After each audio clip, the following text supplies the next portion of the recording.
Good afternoon, everybody. Welcome to today's Jewish Gen Talk with Bernard Flom and Claire Weil. So glad that you're here. As always, please post in the chat where you're logging in from as people continue to log in, and we'll get started momentarily.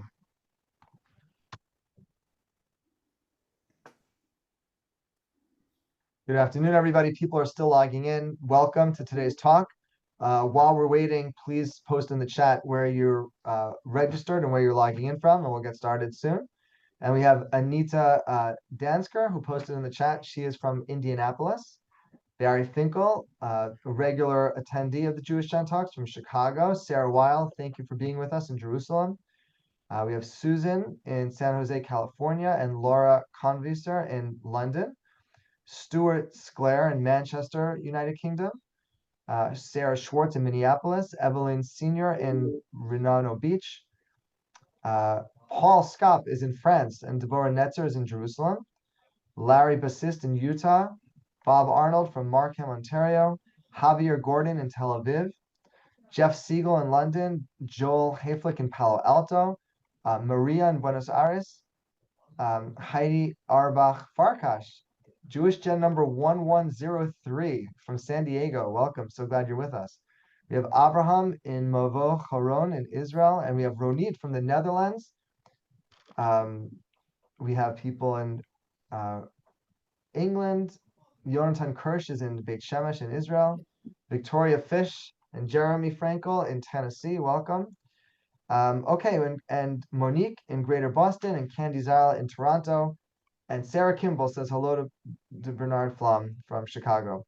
Okay, we're going to get started. Welcome, everybody. We're so glad that you're with us today. My name is Avram Grohl, and I'm the Vice President for Jewish Gen at the Museum of Jewish Heritage, a living memorial to the Holocaust, based in New York City.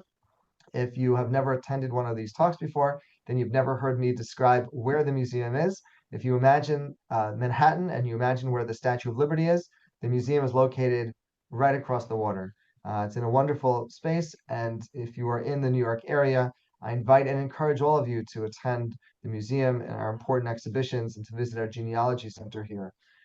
Today's talk is part of our ongoing series of educational webinars. Today we're joined by Bernard Flom and Claire Weil, who are going to talk to us about research in France. They are the directors of the French Research Division and are extremely knowledgeable in this topic. So thank you for being here with us.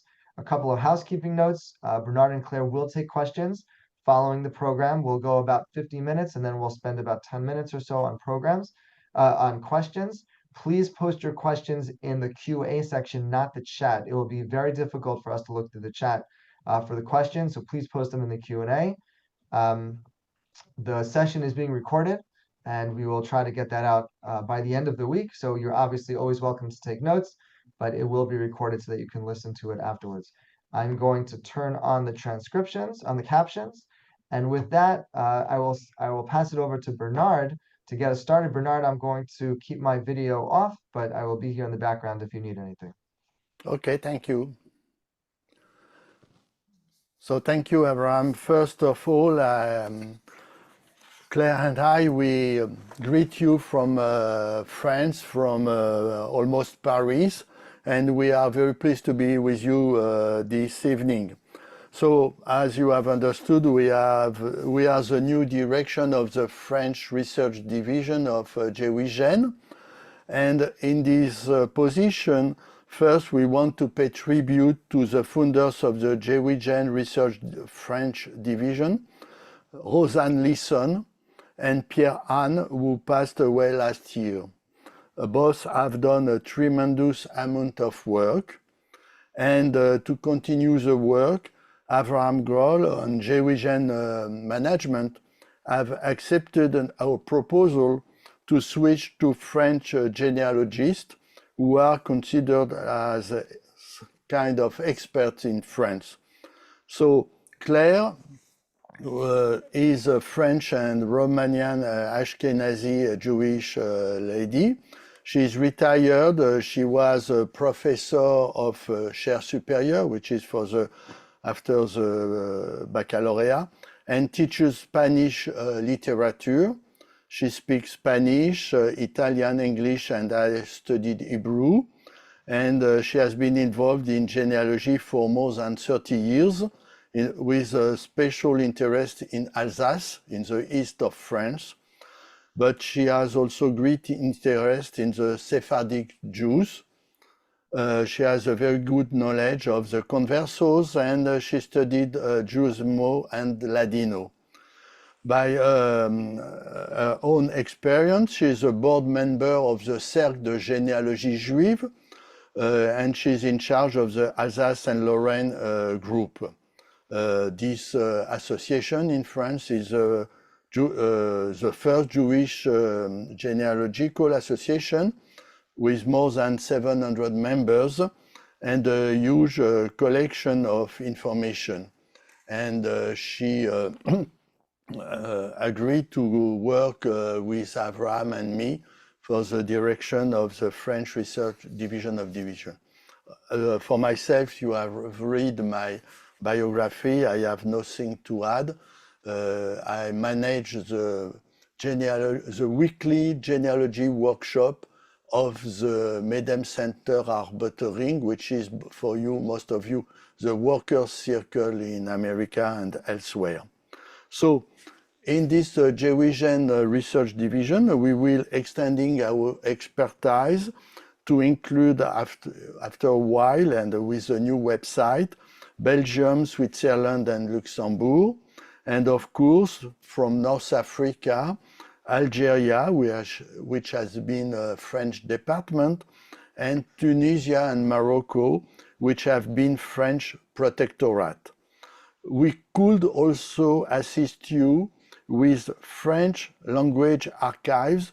We could be found elsewhere, perhaps in the YIVO archives or Yad Vashem archives or somewhere, if you have troubles with French understanding. We have put together a team of volunteers to enlarge JewishGen databases in France. We are approximately 15 persons now. And if you would like to join us, please not raise your hand, but you can send an email. You will see our presentation. So as our JewishGen page is not updated, send me an email. I will put the address in the chat, and we will send you our Excel files with all the links of the website you will see this evening. So now, back to 20 centuries of history of Jews in France. Claire, c'est à toi. It's up to you. I will share my screen and send. Okay. Thank you, Bernard. And please, and first of all, please forgive me for my English. I hope you can understand what I'm going to say. I'm waiting for the PowerPoint. Yes. Okay. Yes. Can you open it? It's very, very... Oh, it's okay. It's the first slide. You have it. After the conquest of Jerusalem and the Vas-y. Yes. After the conquest of Jerusalem and the destruction of the temple in 70 of the Common Era, one of the Jewish diaspora routes took them to the goal of the Roman Empire, a place that was not yet France.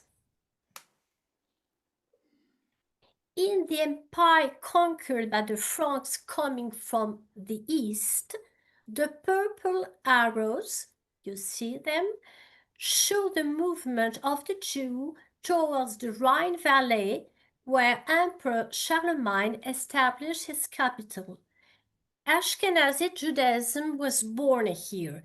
Let's remember there were only 350 Jews at the time in the Middle Age, and more or less all the modern Ashkenazi are their descendants. So we're all family.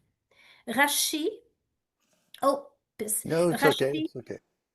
Rashi, Rabbi Shlomo ben Yitzchak Atzafati, was born in Troyes around 1040, where he founded one of the most important centers of Talmudic study in Europe. The kingdom of France, was covered with small Jewish community, a lot of them. But the popes of the Catholic Church ordered to free the tomb of Jesus Christ in Jerusalem, which had been in Muslim hands since 638. The crusade followed one another from 1095 to 1291. At the start of the First Crusade in 1095, the Jews of Metz, Lorraine, were killed by the troops. Since the Jews were blamed for Christ's death, the troops and the population start the crusade, killing Jews, unfortunately. On the left, the king of France directly ordered the expulsion of Jews, identified by a yellow mark, la rouelle, ancestor of the yellow star of the Nazis. This was the beginning of a long period of tragedy for the Jews of Western Europe. You see here in this map, expulsion followed one another for several centuries. Most Jews fled from Western Europe to Eastern Europe and the Mediterranean world, mostly Muslim.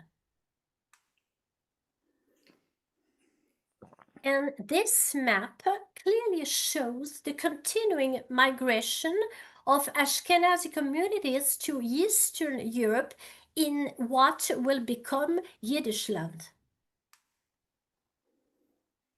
Nevertheless, in France, some communities could survive. They are the foundation of French Judaism.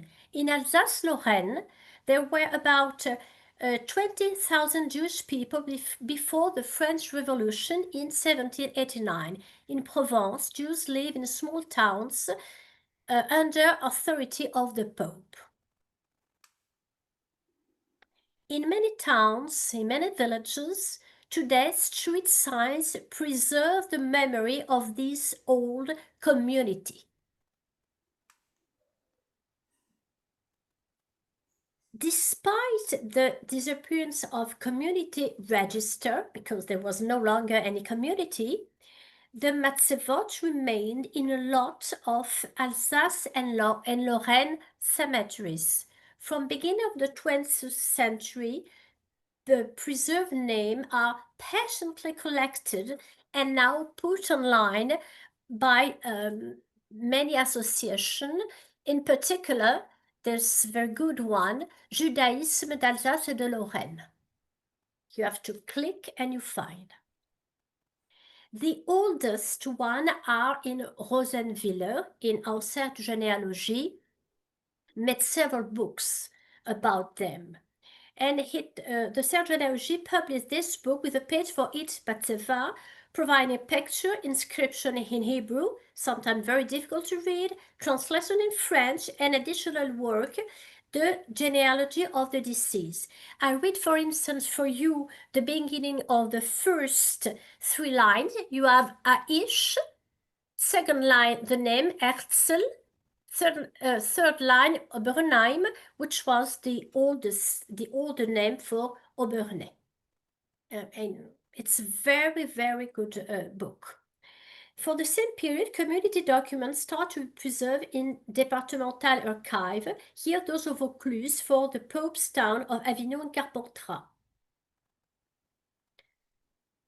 And here is a Carpentras register opened in 1763 by order of the king, kept by a rabbi under the supervision of a priest.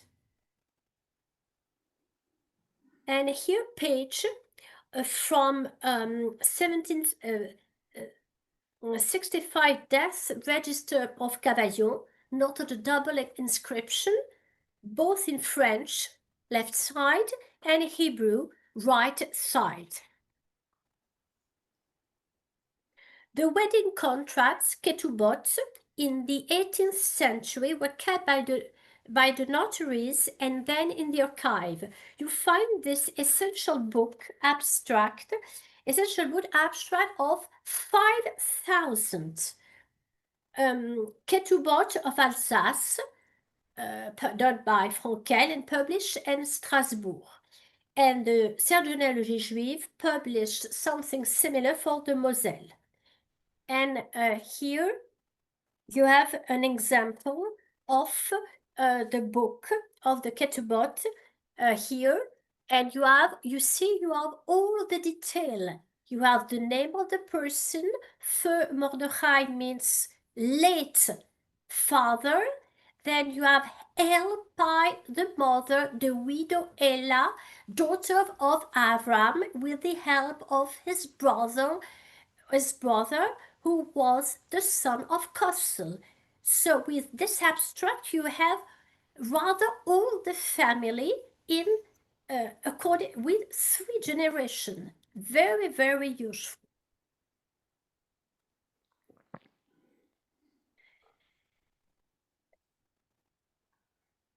In 1784, Louis XVI, King of France, ordered a census of Jews in Alsace, a census by village and by family. And the Sœurs de généalogie juive published it, and it's another essential book for genealogy. You find all the families.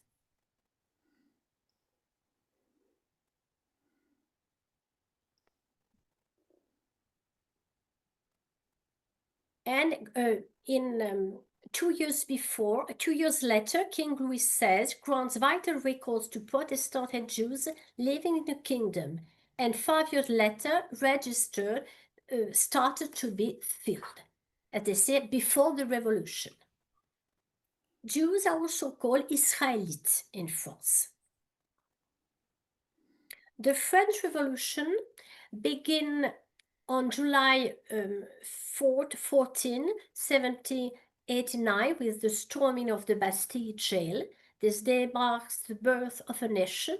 French people can also proclaim, "We the people." A person can be naturalized French, not just French, as the child of a French citizen. The decrees are published in the Bulletin des Lois. Depending on the period, the laws can change, if it's the empire, royalty, or republic. On the BNF, Bibliothèque nationale de France website, these bulletins de loi are indexed to find reference of each individual decree. Naturalization is granted after examination of the individual file. More on this later in the presentation. In 1791, in January, the National Assembly grants French citizenship to the Jews of the southern part in France, and a few months later, in September, for the Jews of Alsace-Lorraine.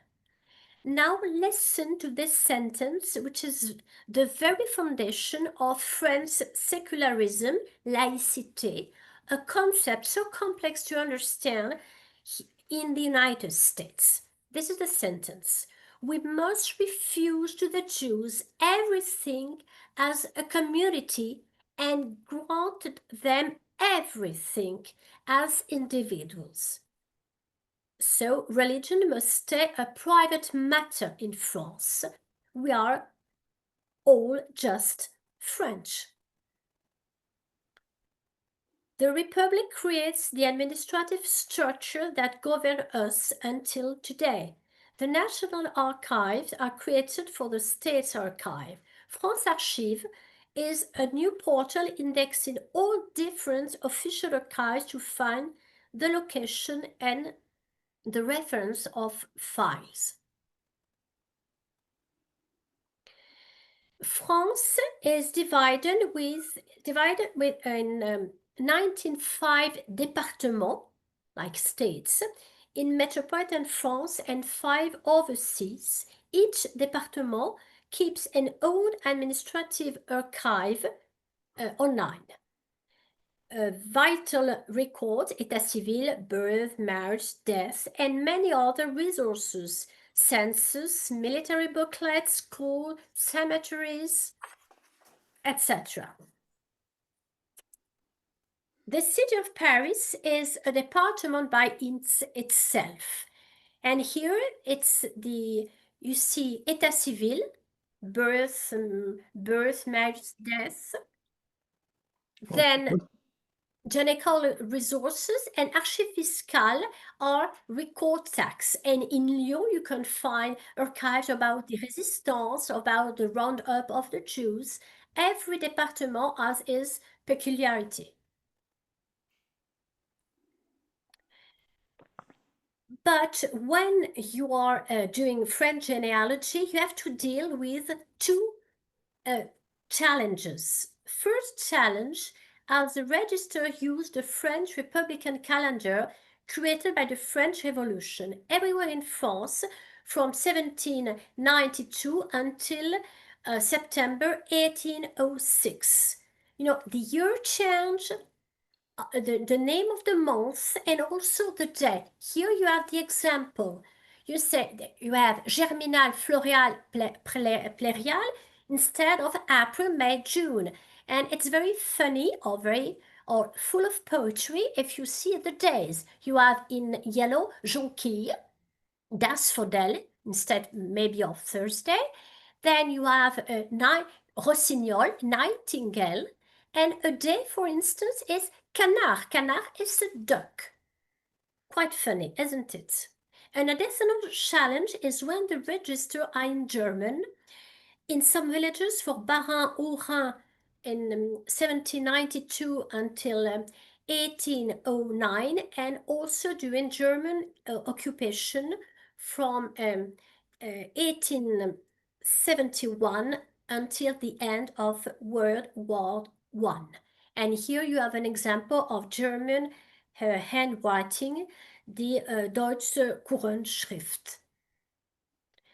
And here, this is an act. This is the marriage of my great-grandparents, and I choose a very good one. You see, it's not very difficult to read. In blue, the name, for instance, by Karl Lettig. He was not married, with 31 Jahren alt, with his age.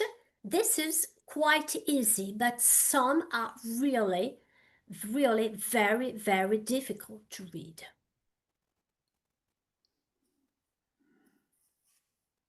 Emperor Napoleon adds 3 important stages to the integration of Jews into the nation. In 1806, he restores freedom of worship, including that of the Israelites. He imposes a single institution to represent the Israelites maybe, in their dealing with the state. To this day, there is a single chief rabbi of France and a central consistoire. And this is imperial decree in 1808, was happening at the same time in Yiddish land. Napoleon imposes individual and fixed naming for Jew, replacing the traditional identity by descent. Some change their name, others not. Here an example for each village, based on the page on the here you have, for instance, I have an example here, and you see the person is Baruch Meyer Créange. You see the name of the wife, Polak from Poland, and the surname was the same. What changed? The name changes. The girl, he is speaking of, he's writing about his daughter, was brunette, because she was a brunette probably, and the name was Rose. But you know, it's very you find many examples, many cases, and not all, and the law is not always respected.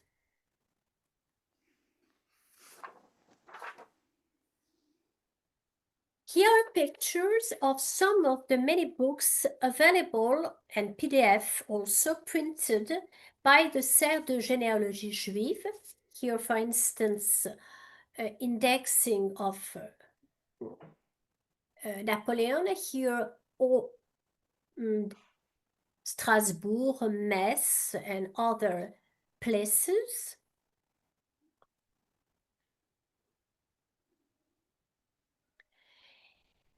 In Departmental Archive, you can also find census record, such as that of Strasbourg in 1844, where census was still there based on religion. From 1872 onwards, religion is not longer recorded, except in Alsace-Lorraine during the German occupation. In 1894, the integration of Israelites into the nation is called into question by the Dreyfus affair. Betrayal to Germany is discovered within the army staff. Using false evidence, Captain Alfred Dreyfus, an Alsatian Jew, is accused, convicted, and publicly degraded. The affair becomes an affair of state. Violent nationalist and anti-Semitic polemics divide the country into clans, including within families. Leading intellectuals, non-Jews and Jews alike, come to Dreyfus' defense. To demonstrate Dreyfus' innocence, the writer Émile Zola wrote this article, J'accuse, one of the most important pages ever published in a French newspaper. After several trials, Dreyfus is rehabilitated in 1906. Why talk about the Dreyfus affair today? Because maybe some of your ancestors came at that time to France, because in France many people wanted to defend a Jew falsely accused. But also, Theodor Herzl was an industrial journalist sent to Paris to cover the Dreyfus trials. He observed the division of France and the violence of the anti-Semitic attacks. This informed his thinking when he published The Jewish State. Jews must have a national territory, a homeland. The first Zionist Congress is held on Eskol in Basel in 1897. You know the rest of his history. French Israelites continue to integrate and assimilate into society. A Jewish bourgeoisie is flourishing in the political, economic, artistic, and cultural spheres. The arrival of foreign Jews in France. From 1830, the colonization of Algeria begins. Sephardic Jews now find themselves in the French Empire. Tunisia is conquered in 1881, but remained a protectorate. The same applies to Morocco from 1912. In 1860, full French citizenship is granted to Israelites in Algeria. At the end of the 19th century, around 100,000 Israelites live in mainland France and 225,000 in North Africa.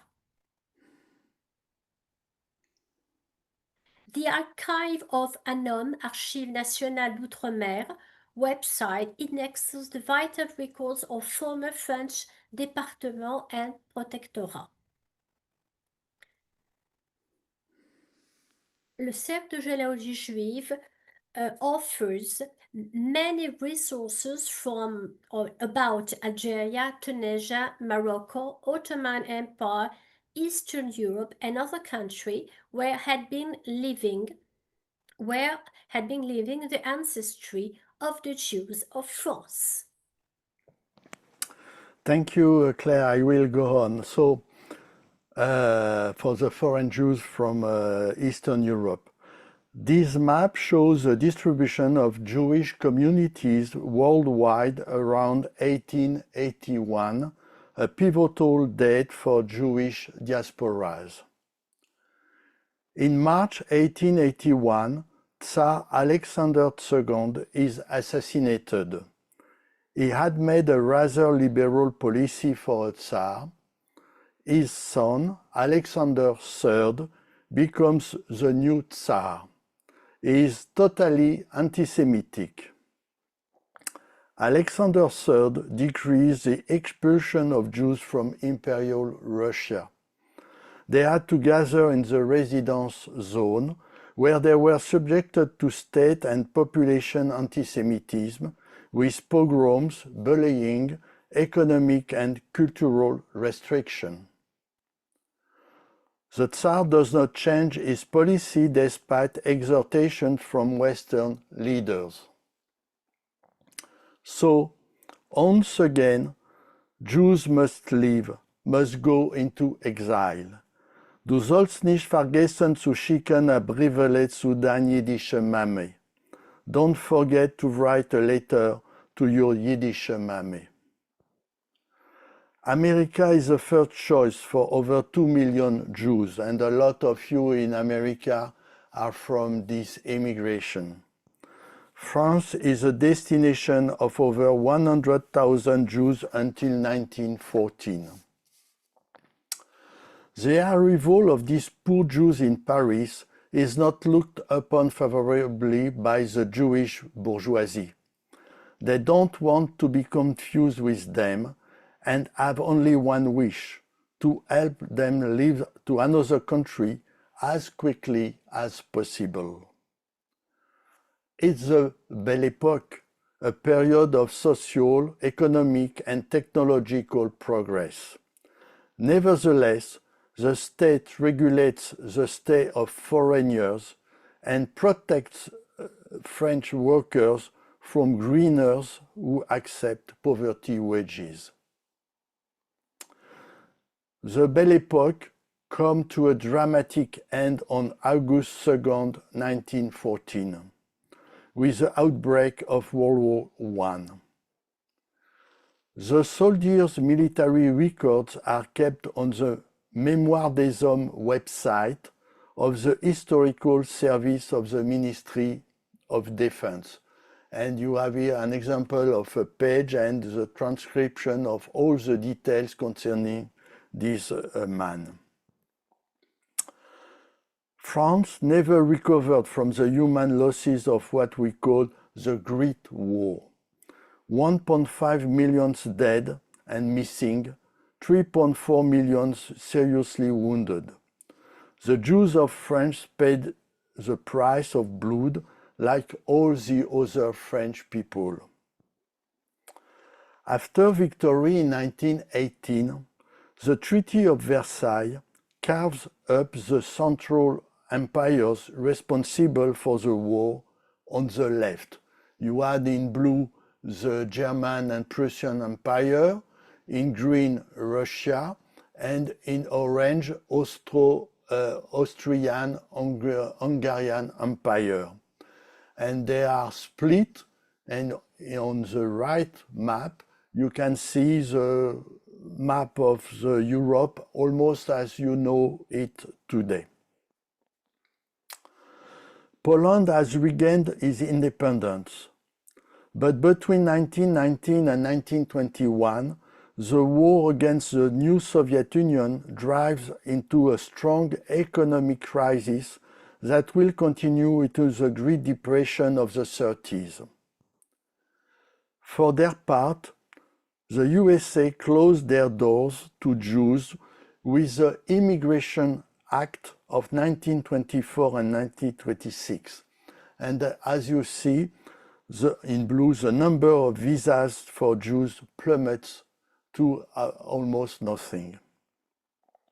So French becomes an option again.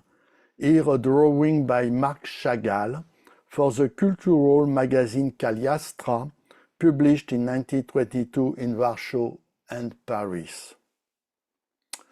The dead and wounded of the Great War are also missing to restart French economy. The Société Générale d'Immigration organized the arrival of foreign workers here in Toul. Between 1918 and 1939, almost 100,000 Jews from Yiddish land arrived in France to work. Concentrating in certain districts of Paris, these workers and small tradesmen can live and work in Yiddish, with their stores, newspapers, and numerous libraries, like in New York. The Medem Library is funded by 8 Bundists, including my maternal grandfather, Avram Zisman, seated on the left. Today, this library is the largest Yiddish library in Europe. For these foreign Jews, theaters and cinemas enliven the cultural life of their Yiddish Paris. In the middle, you have an advertisement for the film Mamele, starring Molly Picon.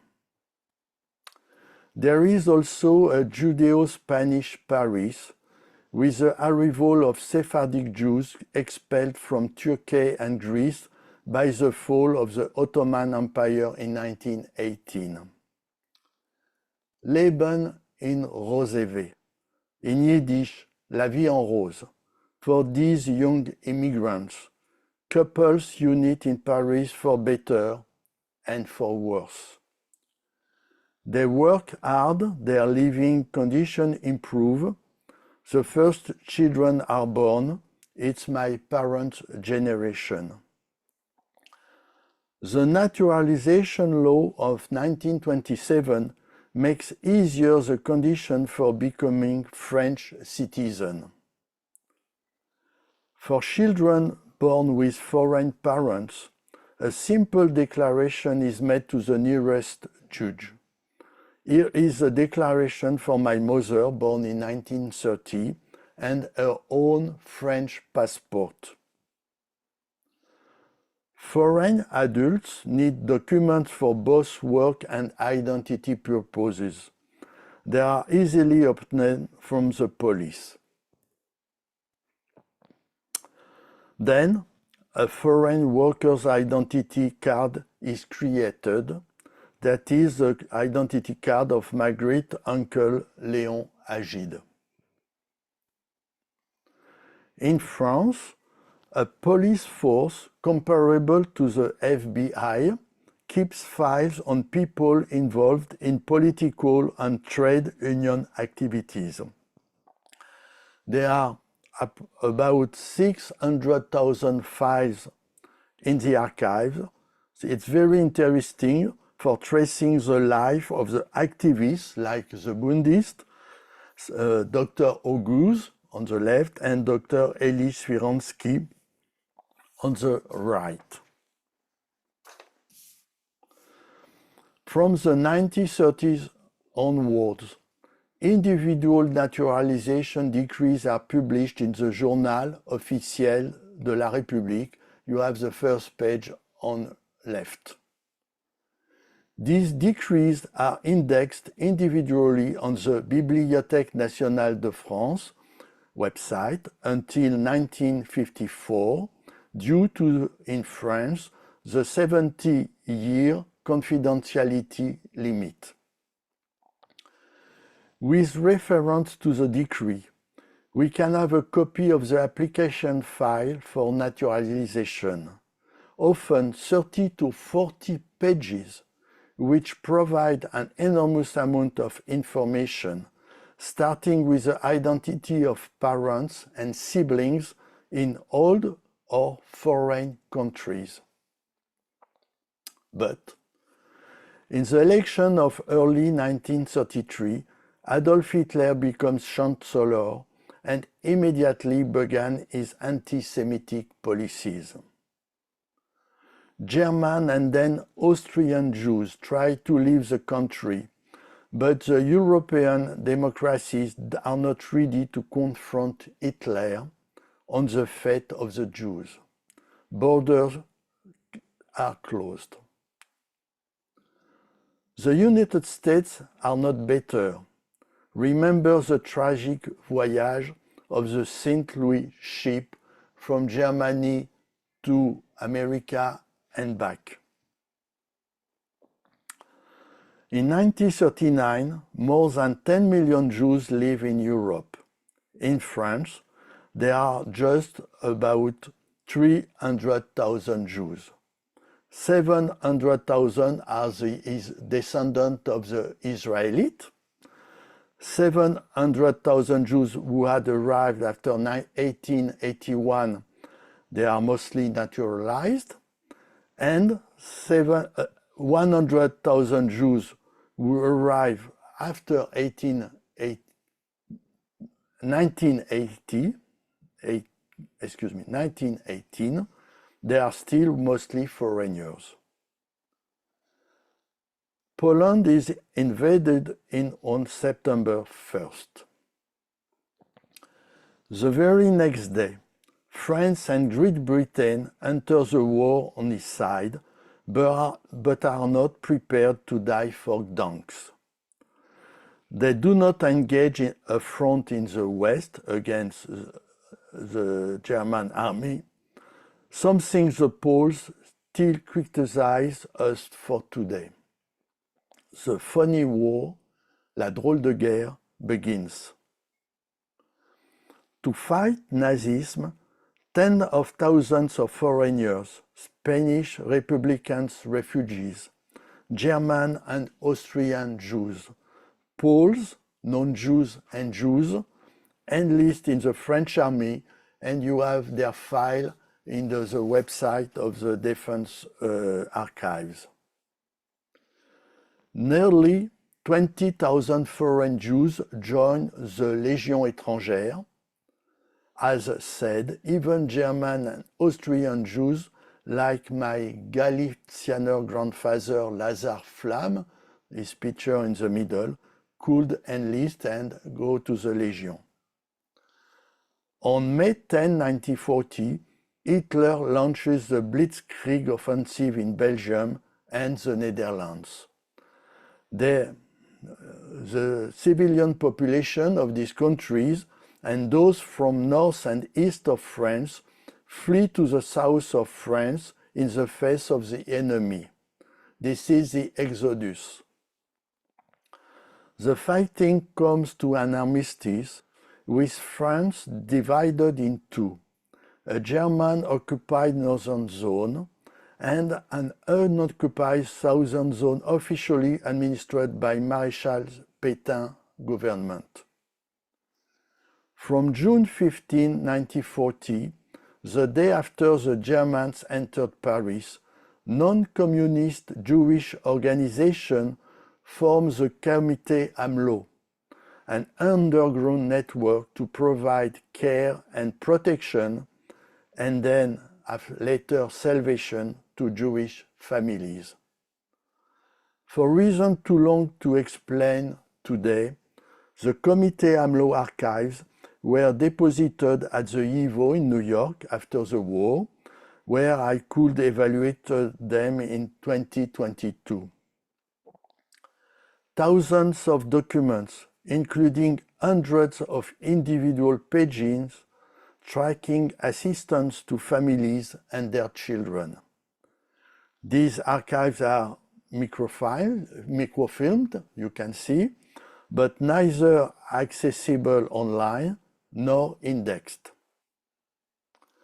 After 3 months of occupation, the first status of Jews is decreed, excluding them from the political, social, and economic life of the country. I told you, or Claire told you, the secular republic had no need to know people's religion. And there is no list of who is a Jew in France.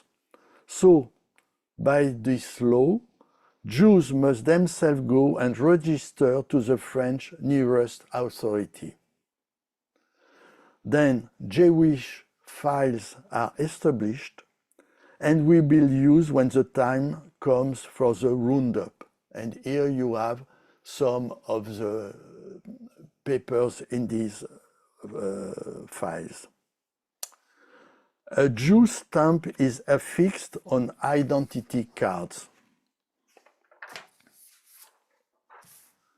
The Jewish statute also provides for the elimination of all economic means of subsistence for Jews owning jobs and businesses. And to increase infamy, even the children's playground is forbidden to Jewish children. The map of France will be covered by dozens of internment camps to detain all undesirables, foreigners, Jews, Gypsies, and Roma. And you must understand that all the archives which has been preserved from all these camps are mostly detained in the departmental archives and for some in the Memorial de la Shoah archives.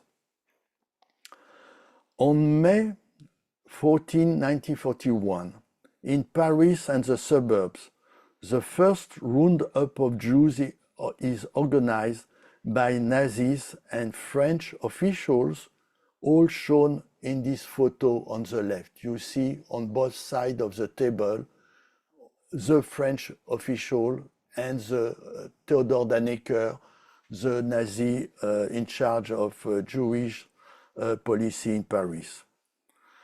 The roundup targets foreign Jewish men. They are sent to police stations and taken out under the guard of Parisian police officers. The same evening, they are taken to 2 internment camps, Pithiviers and Beaune-la-Rolande. From 1956 to 1997, I say, 1997. This picture of a French gendarme guarding the camp was censored in Alain Resnais's film Nuit et brouillard in French, Nacht und Nebel in German, Night und Fog in English. 40 years during which France refused to face up to its role in the Holocaust. French gendarmes carefully register internees when they enter the camp. The archives of these camps are held at the Memorial de la Shoah in Paris and the departmental archives, and you have a page on the right. L'OSE, l'œuvre de secours aux enfants, Children Aid Society in English, set up homes for Jewish children whose parents agreed to separate to protect them from deportation. Cathy Hazan, OSE historian, has organized the archives of these homes. A number of these children may have left France for the USA before the occupation of the Southern Zone in 1942 or after the war, when they survived. Many have deposited their personal archives in the U.S. Holocaust Memorial Museum in Washington, which I always consult when searching even for persons in France or events in France. Until November 1942, the Emergency Rescue Committee, the American Joint Distribution Committee, the Jewish Labor Committee, and other organized rescue routes for all those who want to flee France, from the south of France or from to Spain and Portugal. The American journalist Varian Fry in Marseille and the Portuguese consul Aristides de Sousa Mendes in Bordeaux distinguished themselves by organizing the escape of thousands of Jews. They have been named righteous among the nations. The Hebrew Immigrant Aid Society, IAS, is actively involved in this disparate rescue, and its archives are in the YIVO, accessible online with the name of the person. You see the list of the names on the right. In France, Hélène Kaufmann has created the website AGPN to index the names of almost 600,000 people, Jews, righteous and other victims, along with those of the towns and villages where they have been found in the archives and where they passed sometimes during the Holocaust. Donc, to find the local traces of some persons of our families, it's a very efficient website. With the name of the village, it is then possible to ask for the departmental archives. Here are 2 documents, even with an identification picture, that I received last year free of charge, just as a few days after my request by the archives of Tarn-et-Garonne, the French department. In the archives of Charente-Maritime, here you have the only documents with photos of the young boy, Simon, and his parents, Heiser and Toba Heisenberg. They all were deported without return. On March 27, 1942, Nazi extermination camp in Poland can receive the first deportation convoy from France. Weeks later, Jews must wear a yellow star, but my paternal great-grandmother Sabina Gide never looked done, and she survived. Not everyone. July 16, 1942, some weeks later. This is the start of the Veldiv round-up of thousands of men, women, and even children. You have the number on the plaque, on the wall.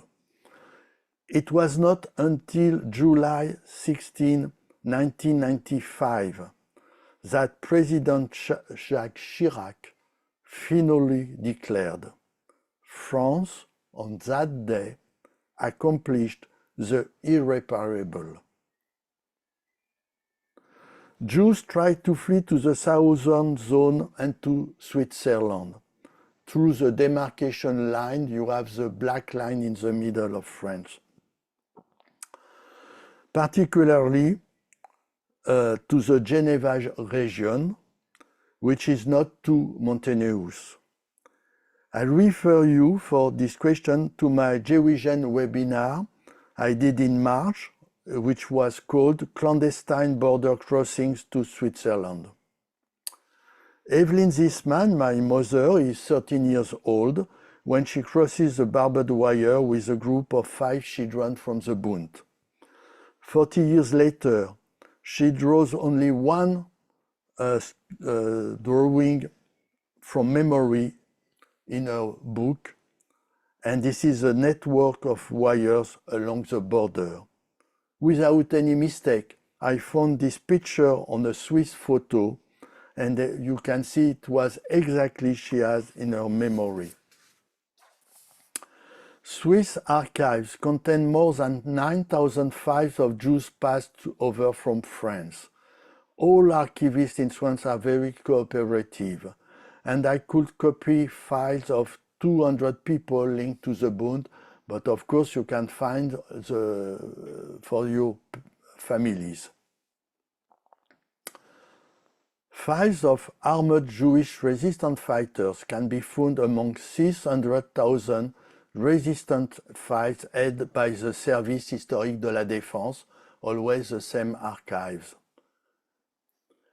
Archives can also be used to trace the mock trials of resistance fighters who were arrested, convicted, and shot the same day. Julien Selonzik was 18 years old, mort pour la France. His Bundist friend Sami Leber is luckier, also a member of the resistance. He was wounded but survived and has been decorated. You know, I am also the archivist and historian of the Workers' Circle, so that's the reason why I have a lot of documents of the Bund. And but for the resistance, you have also the other Jewish movement like Armée Juive, 16 Éclaireurs Israélites de France, and a lot of other movements. But the documents are the one I have. Until the 70s, General de Gaulle kept alive the myth of France liberated by itself thanks to the action of its resistance. Yes, these resistance fighters were heroic. But the Jews of France know what they owe to the boys, to the Tommies, and to the Canadians who landed 80 years ago on the beaches of Normandy. This is the parade of the true liberators of France, in which may I include this nice picture of my second cousin from America, Ricky and David Yablon. Mission accomplished. They salute their commander-in-chief, their younger brother, Harold Yablon. 1945 and after. After the liberation of the extermination camps, Jews became aware of the scale of the genocide. 6 million are missing. In France, 75% of Jews were saved. I repeat, 75% of the Jews in France were saved. 25% were deported, one of the lowest percentage in all occupied Europe. But this percentage included 11,400 children, 11,400 children among 76,000 deportees. Approximately 2% of deported Jews returned compared to approximately 30% survivors from deportees of the French resistance. Memorial de la Shoah in Paris is a museum, a memorial, an education center for school children and their teachers, an archive, and an historical research center, exactly like US Holocaust Museum Memorial in Washington. In the 70s, Serge Klarsfeld is the one who compiled the list of convoys to bring them together in a single volume, the Memorial of Deportation of Jews of France. Its publication was an enormous emotional shock for the survivors. For the first time, they could read black on white somewhere the names of their lost. The original convoy list often contained inaccurate identification data. For several years, Jean-Pierre Strohweiss of IGRA in Israel, the Genealogy Research Association of Israel, is working on an efficient database correcting most of these errors. But even a month ago, last April, I discovered that a couple of Bundist resistance fighters were still registered today in all these official databases under the names of their forged identity cards. And I could find the death certificates from the 70s of the real people who had the name of the cards. So I will begin the process of restoring Jacob and Gitla Abergritz true identities as deportees from France. The post-war administrative management files of the deportees from France are also archived at the Service historique de la Défense in Caen, and you can get copies of the personal file of the deportees from France. To be complete, any research on deportations requires a search in the Yad Vashem and Harolsen website.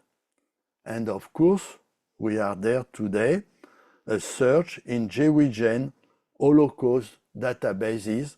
We are all working to increase the number of data and to let JewishGen be the global home for Jewish genealogy and research. For more than 5,000 hidden and surviving Jewish children, the Jewish organization understands that their deported parents will not return. Nearly 70 homes are open after the liberation, and their archives can be found from all the French organizations and in USA, mostly from the Joint Distribution Committee and the Jewish Labor Committee archives, as these two American committees were the sponsor of these homes. I am here at the conclusion. Robert Paxton is rightly considered as a historian who forced France to face the reality of the collaboration of the Pétain's government. But he was wrong about the attitude of the French people towards the Jews who suffered Holocaust. As I told you, 75% of the community survived only because of the neutrality or the kindness or the real help received from the rest of the French population, to which was added the actions of Jewish organizations in France or abroad. If Claire and I, we are today in front of you, born after the liberation, is because our parents survived with the help of the French population. And that's the reason why most of the surviving Jews in France stayed in France after the Holocaust and did not emigrate. In the 60s and 70s, a number of Sephardic Jews chose France after the independence of Algeria, Morocco, and Tunisia, and following wars against Israel and their expulsion from other Arab countries.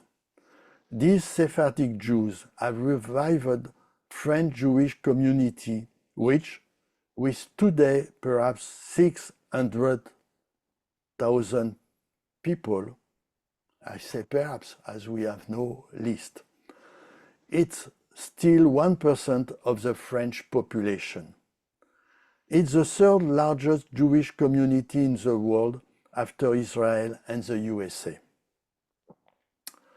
In Jewish Genealogy Congress or in academic papers, you do not see many French because of the distance and the language barrier.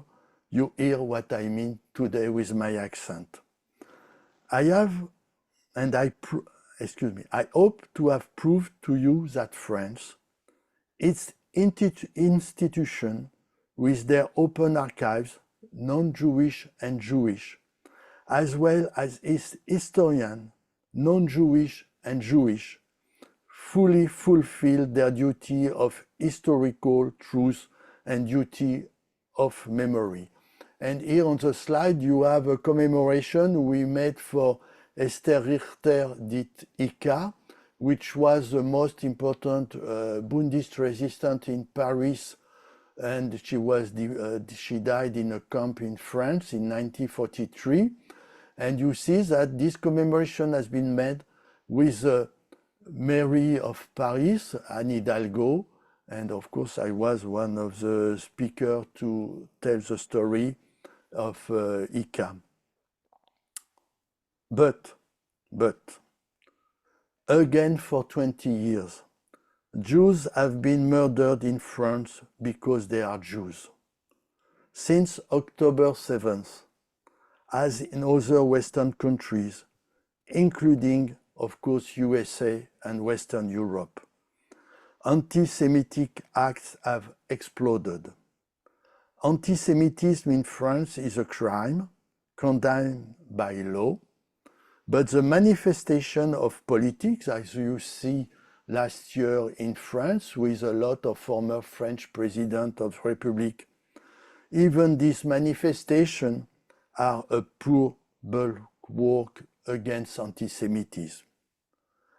Claire and I today, we presented the first 20 centuries of the history of the Jews in France. Will it be a 21st century? Many French Jews never imagined they would have to ask themselves this question. But they are asking it now, less for themselves than for their children and grandchildren. Sad conclusion.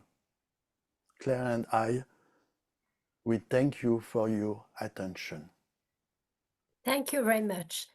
And now we are going to answer maybe the question and I see in Q&A, maybe Bernard, je peux lire peut-être certaines questions? Oui, je t'en prie.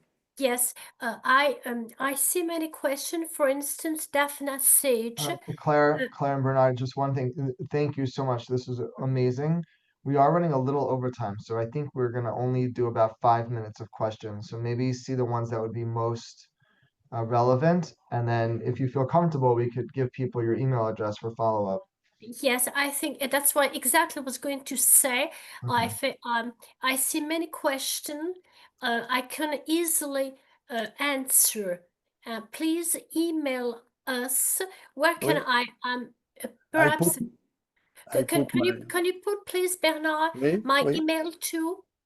Because all the question, if you send us emails, there are questions we can easily answer and we'll find the records. For instance, for the Fond de Moscou, for the marriage records, for the naturalization, for all the questions are very precise questions. And please feel comfortable and send us more questions. We'll answer. And well, your questions are, well, don't worry, we'll answer. They are very easy questions and so very easy answers. Thank you, Avram. Thank you all for your attention.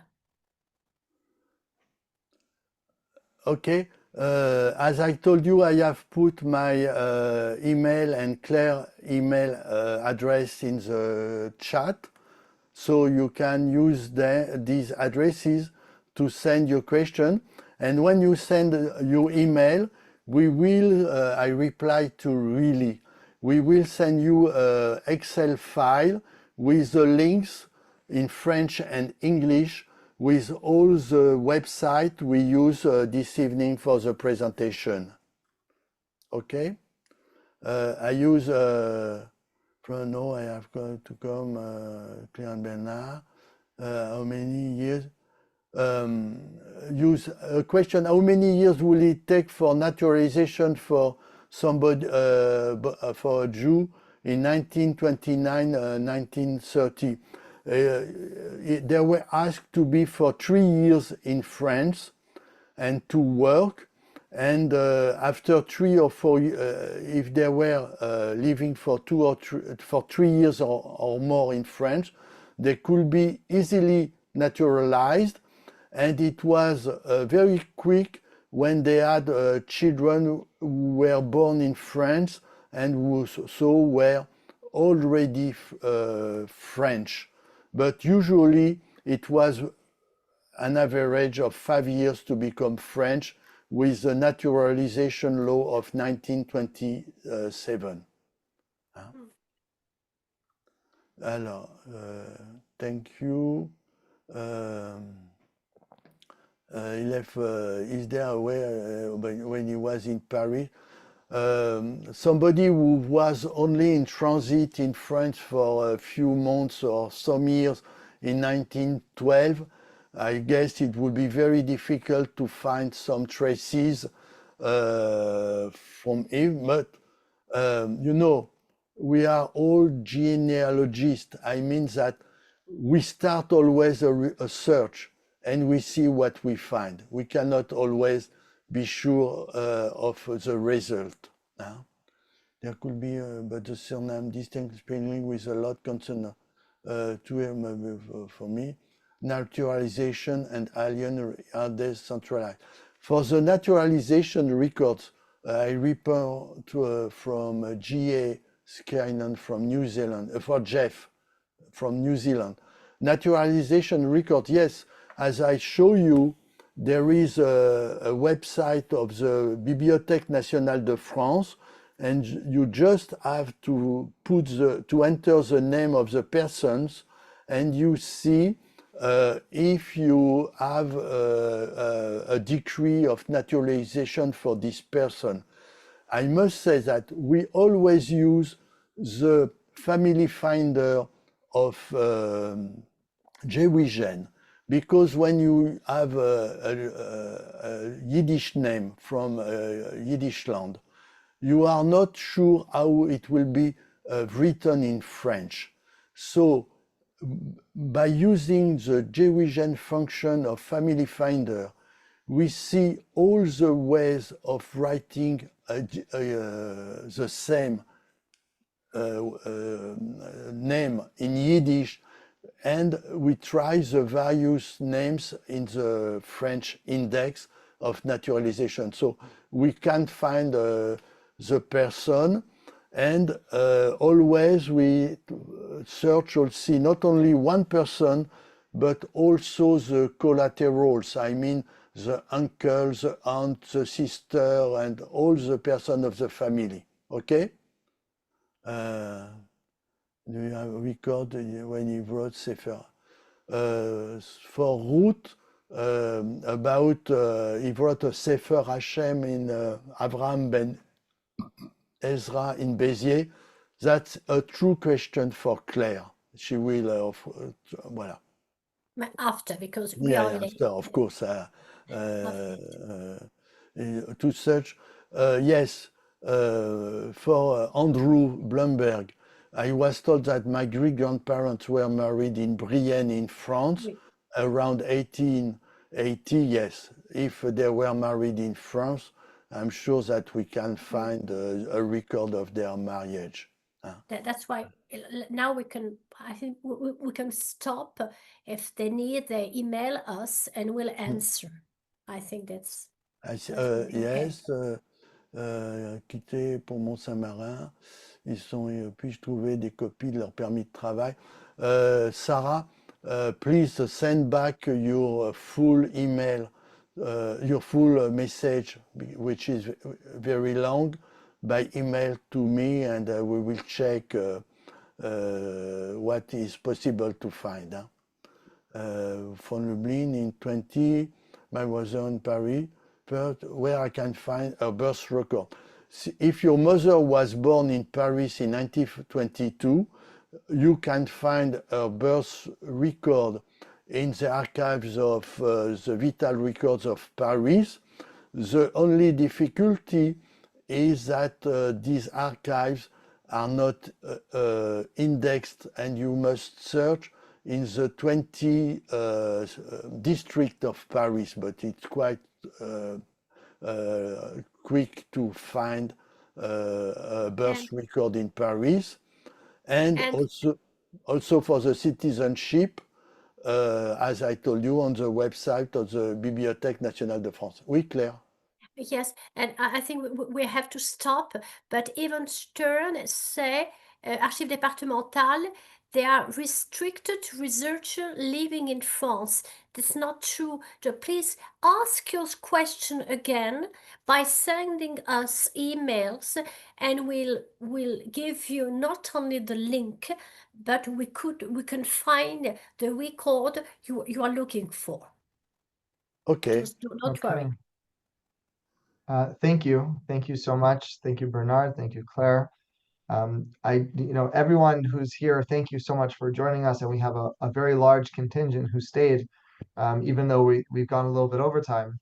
And I just want you to know, before we started the webinar, I was joking that it should be Dr. Bernard Flom and Dr. Claire Weil. And after this presentation, I think my joke was not so far off. And thank you. Thank you very much for this is so informative. And for anybody who is trying to find family, I think you've probably given a lot of material and things that they could work on. So thank you so much for your time. And thank you for volunteering for Jewish Gen. It is greatly appreciated. For all of you joining us, thank you, as always, for being part of our program. Next week, on Wednesday, May 28th, we will be joined by Dr. Janet Silverman. Her topic will be illegitimacy in the Jewish communities of Galicia. That's next Wednesday at 2 p.m. Eastern Time on Zoom, wherever it is that you are. So with that, thank you, Bernard and Claire. Thank you all for joining us. I wish you a wonderful rest of the week. Have a great day. Have a good day. Abi gesund. Merci Claire. Merci Abraham. Thank you. You're making me look bad. I stick with have a good day. Merci. Merci. Au revoir. All right. Take care, Au revoir. everybody. Merci. Merci. Bye. Bye-bye.